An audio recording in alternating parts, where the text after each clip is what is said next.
anything that Paul, the concise, the easy, any way that Paul, it would explain Paul. I love to review it.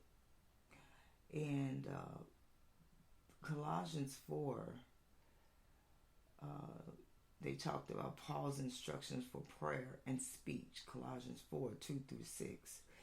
And Paul is giving some valuable instructions on prayer and speech that can be applied by all Christians worldwide, not just for some of us, but for all of us.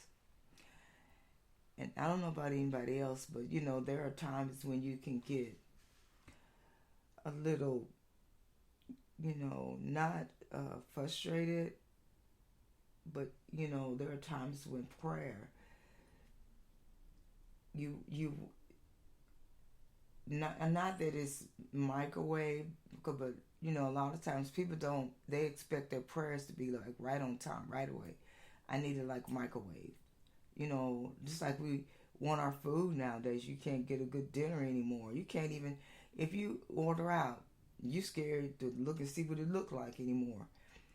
You used to order out food and you could come in looking good. Now you could open it up and you like, okay, what is this? It looks like mystery food, like the cafeteria lady cooked it.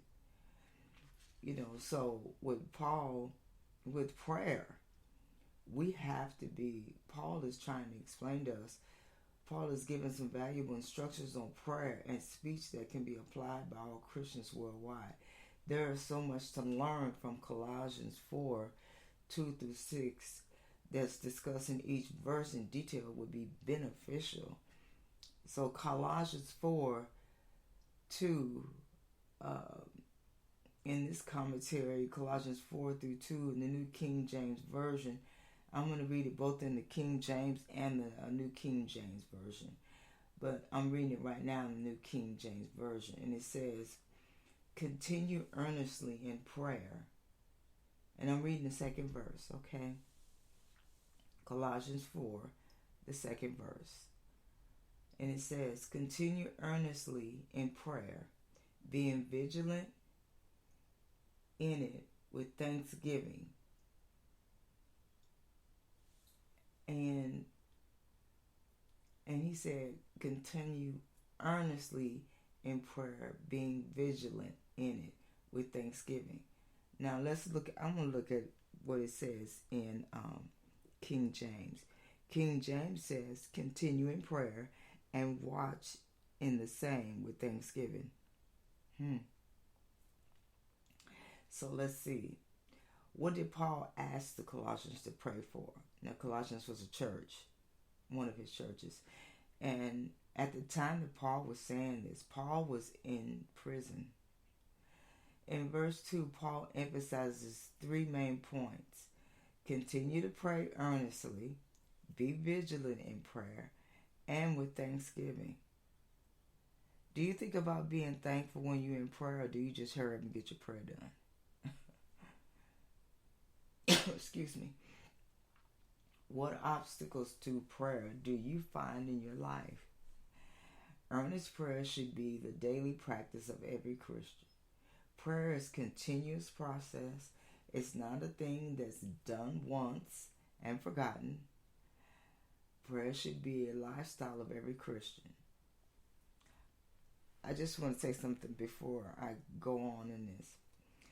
I had a practice, and I don't know why I did this, but I learned this a long time ago when I read a book on a Jewish girl. I don't know if It's Me, Margaret. Hello, God, It's Me, Margaret. Or it was or if it was a Jewish girl who wrote to God all the time. And she would write in her journal to God every morning. And I'm not sure if she wrote every night, but it did something to me. And I began as a young girl writing in my journal to God. And I'm 60. And I used to write in my journal every morning and every night to God. And the reason I wrote, because I was in a lot of pain. I didn't know how to express myself to people. So I would write to God because I wanted God to hear me, because I thought God heard this little girl because it's in a book.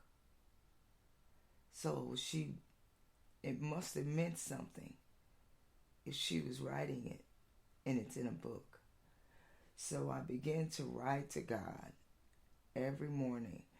And she wrote so much. So I said, well, it's important to write to God and to really give him as much as you know.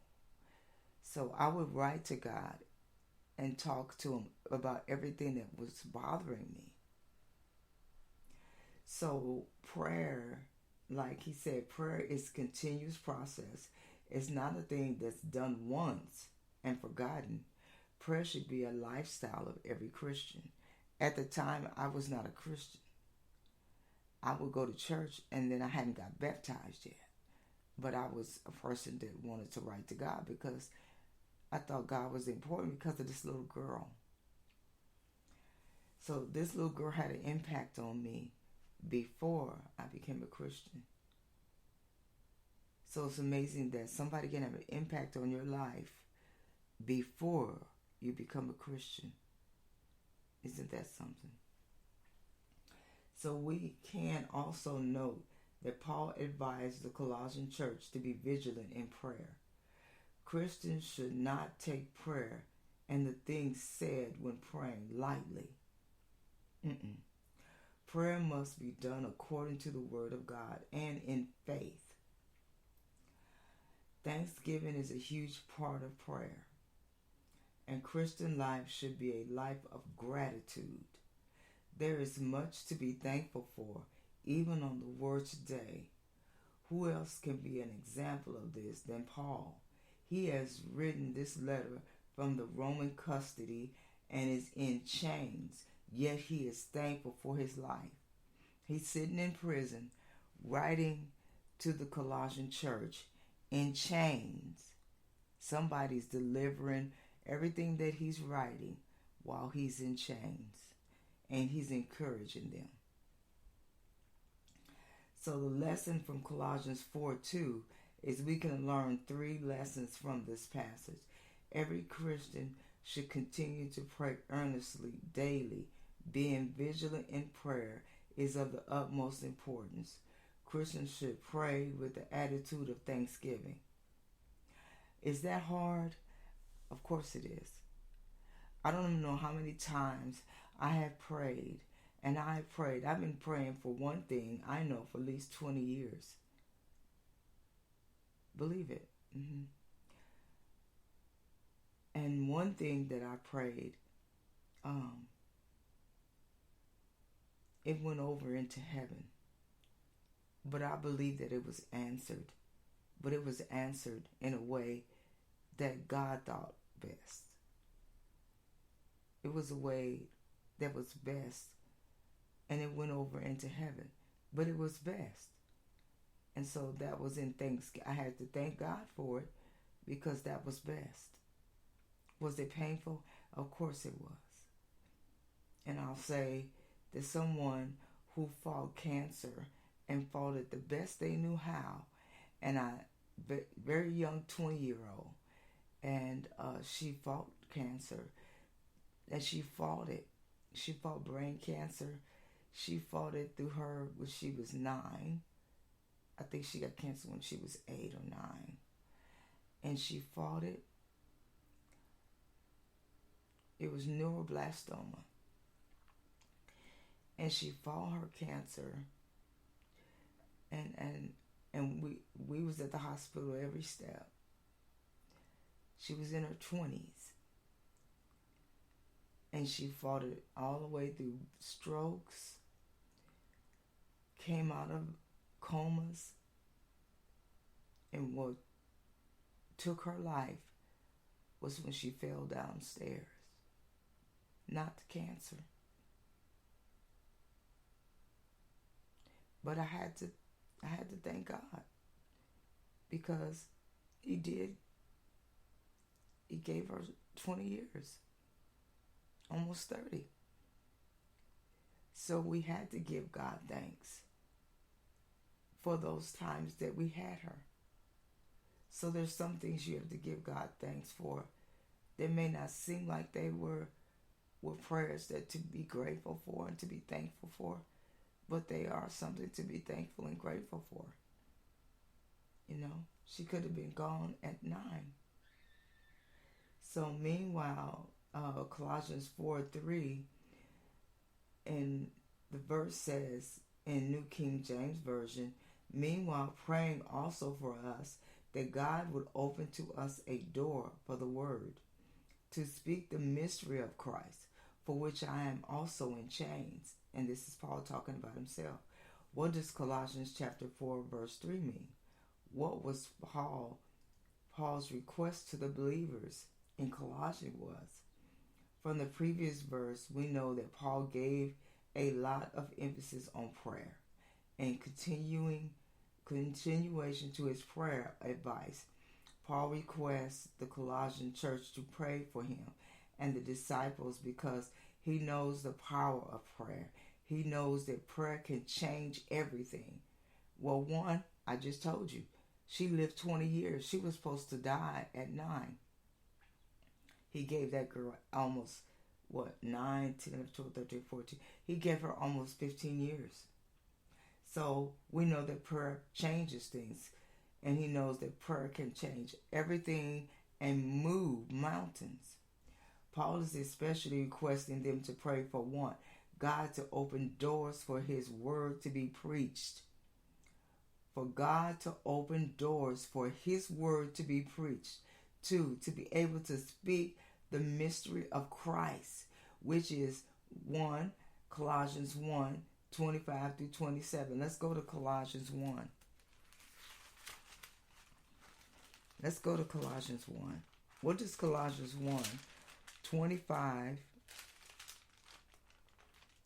Colossians 1, 25 through 27 say? I know y'all hear me turning in pages. Okay, what is Colossians 1? I'm reading the King James Version. Okay? And it says, whereof I am made a minister according to the dispensation of God, which is given to me for you, to fulfill the word of God, even the mystery which hath been hid from ages and from generations, but now is made manifest to his saints. Verse 27, to whom God would make known what is the riches of the glory of this mystery among the Gentiles, which is Christ in you, the hope of glory. Christ in you, the hope of glory. That's what it is. Christ in you, the hope of glory. That's what the mystery, that's what Christ wants. The mystery in you, the hope of glory. Wow.